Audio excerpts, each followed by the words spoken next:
தன் எல்லையை காத்திட எந்த எல்லைக்கும் போகக்கூடிய இந்திய மாவீரனின் கதை போரஸ் தினமும் இரவு 8 மணிக்கு காண தவறாதீர்கள். உங்கள் தந்தி ஒன் தொலைக்காட்சியில்.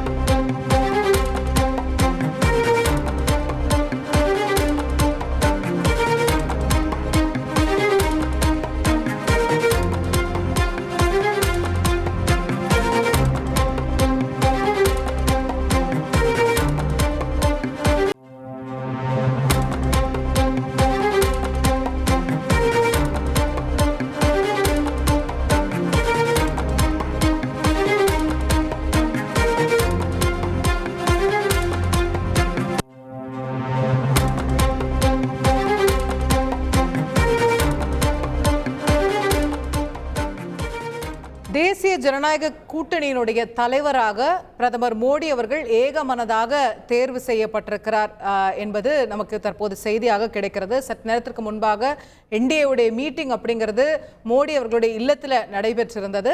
அந்த மீட்டிங்கினுடைய தொடர்ச்சியாக தற்போது இந்த தகவல் வெளியாக இருக்கிறது. கூடுதல் விவரங்களோடு நம்முடைய செய்தியாளர் ரமேஷ் இணைந்திருக்கின்றார்.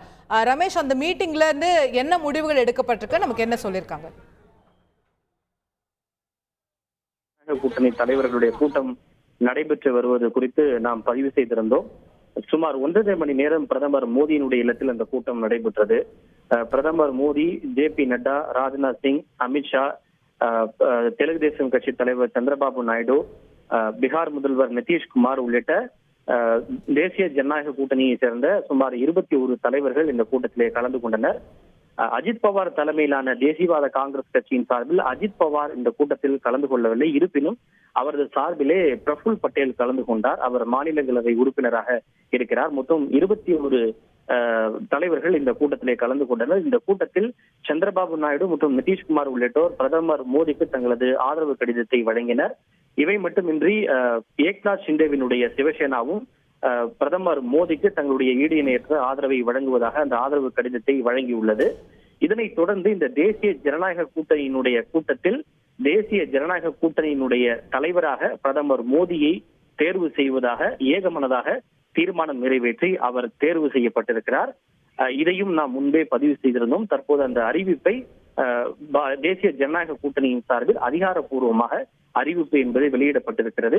எனவே இன்றைய கூட்டத்தில் தேசிய ஜனநாயக கூட்டணியினுடைய தலைவராக பிரதமர் மோடி தேர்வு செய்யப்பட்டிருப்பது அதிகாரப்பூர்வமாக அறிவிக்கப்பட்டு உறுதி செய்யப்பட்டிருக்கின்றது. ரமேஷ், இப்போ மோடி அவர்கள் எப்போ குடியரசுத் தலைவரை சந்திக்கிறார், அது பற்றி தகவல் இருக்கா? இன்றைக்கு 8 மணி அளவில் வெளியேறும் கவுன்சில் ஆஃப் மினிஸ்டர்ஸ் மற்றும் பிரதமர் மோடிக்கு குடியரசுத் தலைவர் திரௌபதி முர்மு அவருடைய மாளிகையில் இரவு விருந்தை அளிக்கிறார்.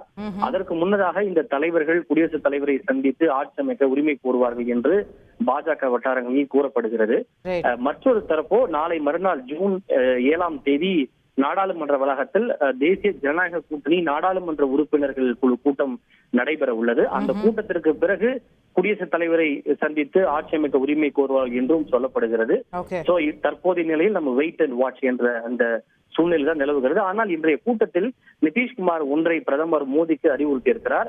காலதாமதம் செய்யாமல் உடனடியாக ஆட்சி அமையுங்கள் என்ற ஒரு அறிவுரையை நிதிஷ்குமார் பிரதமர் மோடிக்கு வழங்கியிருக்கிறார்.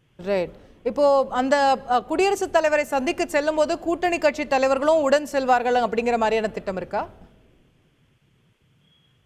ஆம், ஏனென்றால் தேசிய ஜனநாயக கூட்டணியுடைய தலைவராகத்தான் இவர் தேர்வு செய்யப்பட்டிருக்கிறார்.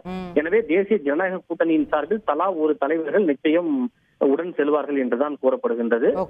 முக்கியமாக ஏக்நாத் ஷிண்டே, சந்திரபாபு நாயுடு, நிதிஷ்குமார் உள்ளிட்டோர் நிச்சயமாக அதில் இடம்பெறுவார்கள் என்பதில் எந்த விதமான சந்தேகமும் இல்லை.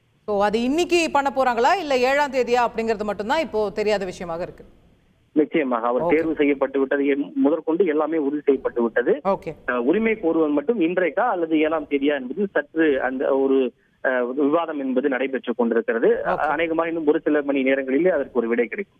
ரைட், நன்றி ரமேஷ். கூடுதல் விவரங்களுக்கு. தேசிய ஜனநாயக கூட்டணியினுடைய தலைவராக நரேந்திர மோடி அவர்கள் அதிகாரப்பூர்வமாக தேர்வு செய்யப்பட்டிருக்கிறார் அப்படிங்கிற செய்தி வருகிறது. இன்னும் இன்றைக்கோ நாளைக்கோ நாளை மறுநாளோ குடியரசுத் தலைவரை அவங்க கூட்டணியாக சந்தித்து எங்க கூட்டணியின் சார்பில் இவரை பிரதமராக்குகிறோம் அப்படின்றத அதிகாரப்பூர்வமாக தெரிவிப்பார்கள். பின்னர் பதவியேற்பு விழா என்பது நடைபெறும் அப்படிங்கிறது தான் தற்போதைய அளவில் இருக்கக்கூடிய எதிர்பார்ப்பு. தன் எல்லையை காத்திட எந்த எல்லைக்கும் போகக்கூடிய இந்திய மாவீரனின் கதை போரஸ் தினமும் இரவு 8 மணிக்கு காண தவறாதீர்கள் உங்கள் தந்தி ஒன் தொலைக்காட்சியில்.